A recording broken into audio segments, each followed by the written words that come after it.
What's going on, Bulls fans? Welcome to another episode of Chicago Bulls Central. And in today's episode, we got to break down the Bulls' loss against the New York Knicks, how they can fix some of these issues heading into tonight's game against the Washington Wizards, some of the comments made by players and coaches after the game. We'll get into all that and some more right after this. You are now tuned in to Chicago Bulls Central, your number one place for all Chicago Bulls news and content.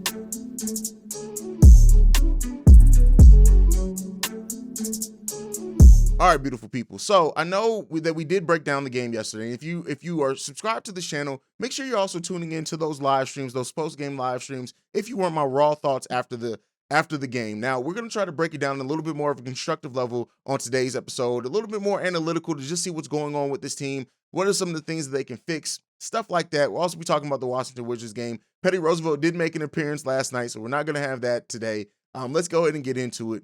The Bulls, the game against the New York Knicks just was not acceptable.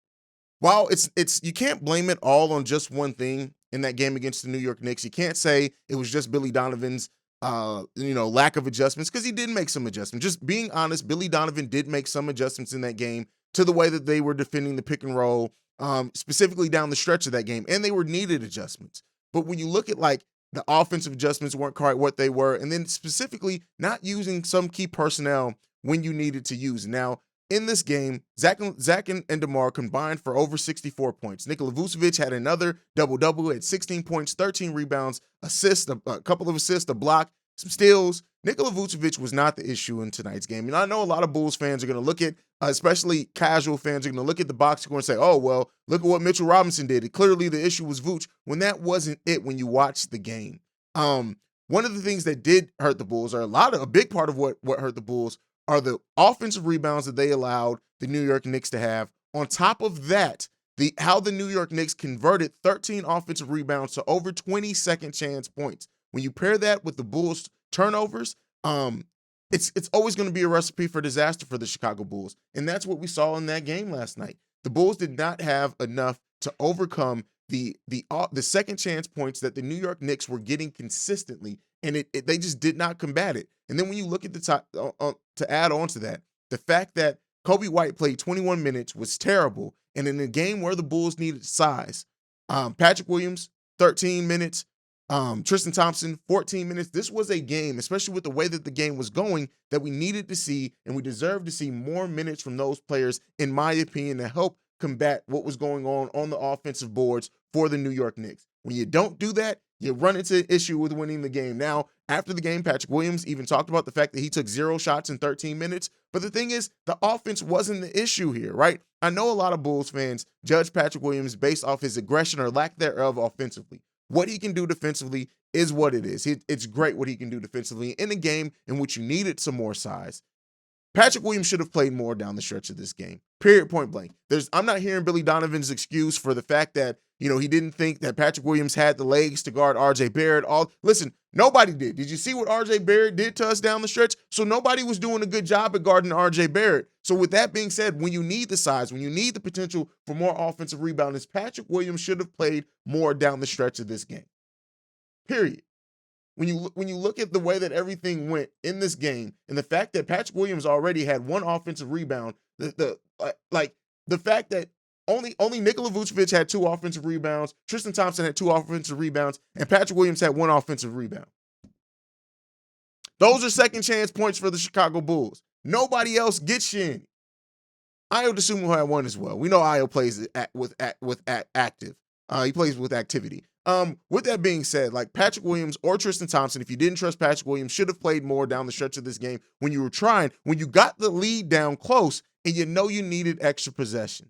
When you needed size, when you know that Mitchell Robinson's size was absolutely killing you. Javonte Green tried, Ayo Dosunmu tried, but when you're playing 4 guards out there with 1 center, guess what? You're going to have rebounding issues. So when the Bulls now have more size than at any point in the other point of the season where they did not have size, these guys should have played more down the stretch, in my opinion. And one of the things also that I'm getting really frustrated with the Chicago Bulls team is all the great quotes and thinks and everything that we get after the game of, oh, well, Patrick should have took more shots. DeMar saying it's all on him. Listen, I'm tired. And one of the things that I've said in the last few videos is I'm tired of the lip service being paid to how this team needs to play better and it not showing on the court. It's not being evident on the court. This Bulls team needs to figure out their heart. They need to figure out what and who they're trying to be, and they need to play better overall in basketball. Like this is we're getting killed by simple things. Now, like I said, one thing that I do want to point out, and I do want to be honest about, Billy Donovan did make some adjustments down the stretch. More than we've seen him make in the last couple of Bulls losses. But it's not going to cut it. This was the 5th game in a row in which Patrick Williams' minutes declined in a time where you're supposed to be ramping him up for the playoffs. What sense does it make that he needs more game legs under him and you're cutting his minutes? He played more minutes the most minutes he played was his first game back.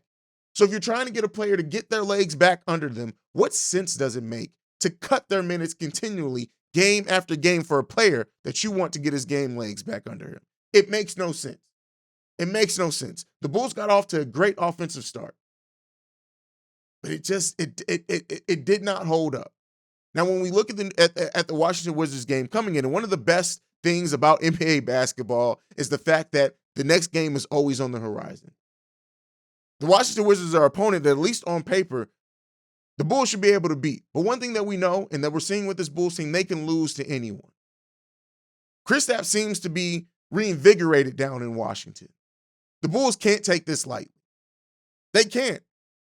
So hopefully the Bulls come in with a refocused effort. At some point, this Bulls, whether it's Derrick Jones Jr., whether it's Patrick Williams, whether it's Tristan Thompson, we have some size on this team, right? Well, length. Let's say length on this team. We need to start using it because what we're seeing is that lack of size is really biting us in our ass down the stretch of this game. And this Washington Wizards game could be another one like that. We need to continue to see the good effort from Zach LaVine and DeMar DeRozan. Zach LaVine, that knee issue seems to be all but gone, or he's learning to manage it a lot better with Zach LaVine's knee. And, hats off to him there. But we need to see the rest of the team's intensity match his effort because Zach LaVine wants these games. You are seeing Zach LaVine frustrated. You are seeing Zach LaVine trying to push the issue. You are seeing Zach LaVine leading by example with the way that he's trying to take over those games. But Zach can only do so much. He did have defensive lapses in this game. Alex Burks absolutely cooked him during stretches of this game. But we're seeing a reformed effort from Zach LaVine. We need to see the rest of that from this team. This final 7 games, every one of these games need to be played with a playoff atmosphere, with a playoff intensity. I've been saying this for the longest. The Bulls actually need to do it because I'm telling you, the play-in is looking more and more likely as this team continues to show a lack of effort during key stretches in which we need the effort to be shown in. We need to see that from our Chicago Bulls tonight against the Washington Wizards. We need a bounce back. We need to see them get on track because the last 5 games of the season, we got 2 more tune-up games left. Everything remaining after these next 2 games are key to the Bulls' Eastern Conference standing. The Eastern Conference is a tough place when it comes to the standings. You see how wild it is. We need to see the Bulls have that type of effort to show that they also see the urgency in this. It's getting tough here, people. It's getting tough here. And I know the fan base is tired. I know the casual fans are also tired. I know all of this exists. But we need to see our Bulls stand up and be the team. Listen, Billy Donovan, if this by chance comes across you, Patrick Williams needs more minutes for him to get ready. You talk about his game legs. You want him to get that. Stop ramping his minutes down when they should be ramping up.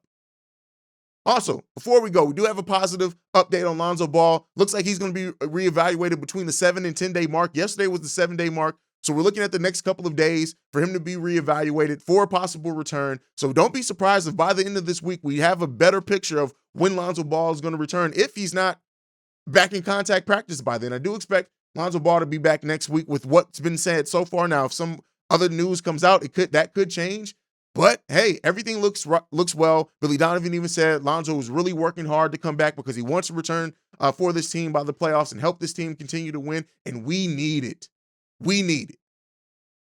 So at least there is some positivity with that Lonzo Ball thing. But like we've seen, listen, this Bulls team needs to get it together. They need to get it together for them. They need to get it together for this fan base. Let me know what you guys think down below about the Bulls game last night against the New York Knicks. What are some of the things that you would like to see the Bulls team do better against the Washington Wizards tonight? We also will have our pregame, halftime hangout, and postgame shows all live tonight on this channel, so be on the lookout for that. That's it for me for today. Make sure you're following the podcast at Bull Central Pod. You can send us any feedback, questions, comments, concerns, bullcentralpod@gmail.com. And lastly, if you want to leave a text or a voicemail, you can do so, 773-270-2799. That is it for me for today, guys. I will see you guys tonight on the live stream. See red, don't be red. Go Bulls. Love you guys. Peace, y'all. This has been a presentation of the Break Media.